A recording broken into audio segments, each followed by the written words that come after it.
नमस्कार दोस्तों, आप सभी का स्वागत है।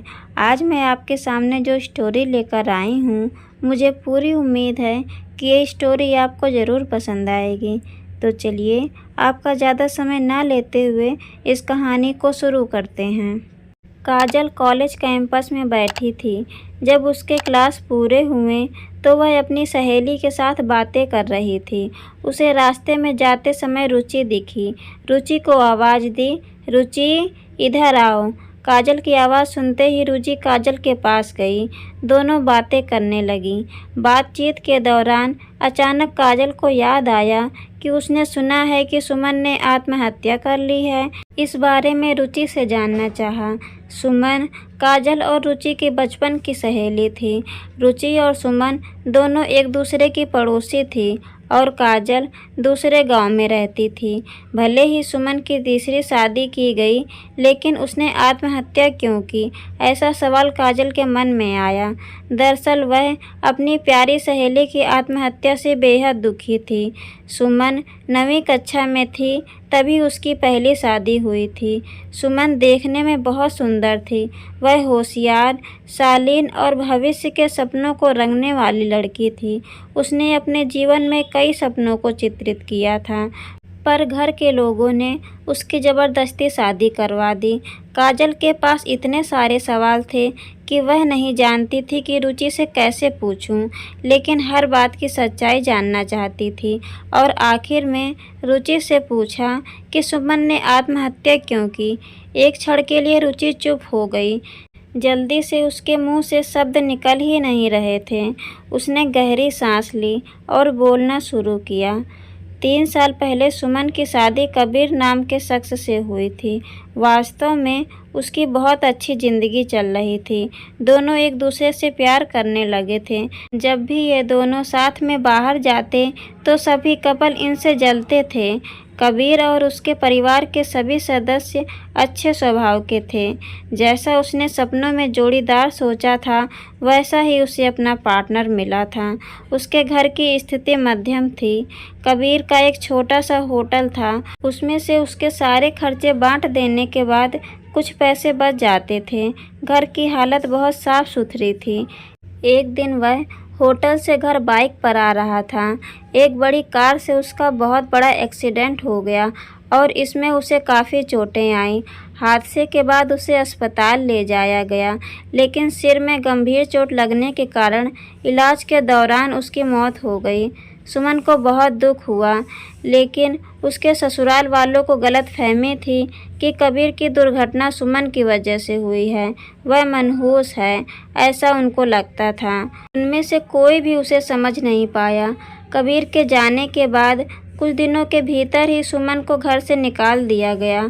उसे घर के बाहर निकालने के बाद वह मायके गई और कुछ दिनों मायके में ही रही, लेकिन आस पड़ोसियों में चर्चा हो गई तो उसके माता पिता फिर से उसके लिए रिश्ता ढूंढने लगे। जब वह बाहर निकलती थी तो लोग हमेशा उसे ताने मारते थे। इस वजह से सभी बहुत परेशान थे। ऐसे में उन्होंने जल्दी जल्दी में अनमोल से उसकी शादी करवा दी। अनमोल बहुत बुरा आदमी था। दारू पीता था, कुछ काम धंधा नहीं करता था, चोरी करता, मारपीट करता। उसका रोजाना का यही काम था। इन सब से सुमन को बहुत दुख होता था, पर वह कुछ नहीं कर सकती थी। एक रात को वह देर से घर आया और जल्दी जल्दी में घर में कुछ ढूंढने लगा। सुमन ने उससे पूछा, पर उसने कुछ भी नहीं बोला। उसे जो चीज़ चाहिए थी वह उसे नहीं मिली। इस वजह से वह वहाँ से बाहर चला गया। सुमन रात भर उसकी राह देखती रही, पर वह आया ही नहीं। दूसरे दिन पुलिस को उसका मृतदेह सड़क के किनारे पड़ा हुआ मिला। उसका चाकू से किसी ने खून कर दिया था। यह खबर सुमन को पता चली तो उस पर दुख का पहाड़ टूट पड़ा। कुछ दिनों तक वह अपने ससुराल में ही रही, लेकिन बाद में ससुराल वालों ने उसे प्रताड़ित करना शुरू कर दिया। इस वजह से सुमन वापस मायके आ गई। घर आकर कुछ दिन ऐसे ही बीत गए, लेकिन सुमन की स्थिति वही थी। उसकी तरफ देखा नहीं जा रहा था। उसका परिवार उसकी स्थिति को सहन नहीं कर सका, इसलिए उन्होंने उसकी शादी वापस करने का फैसला किया। उसके लिए रिश्ता ढूंढने लगे। उनके रिश्तेदारों में गौतम नाम का एक लड़का था। उसकी पहले से ही एक शादी हो चुकी थी।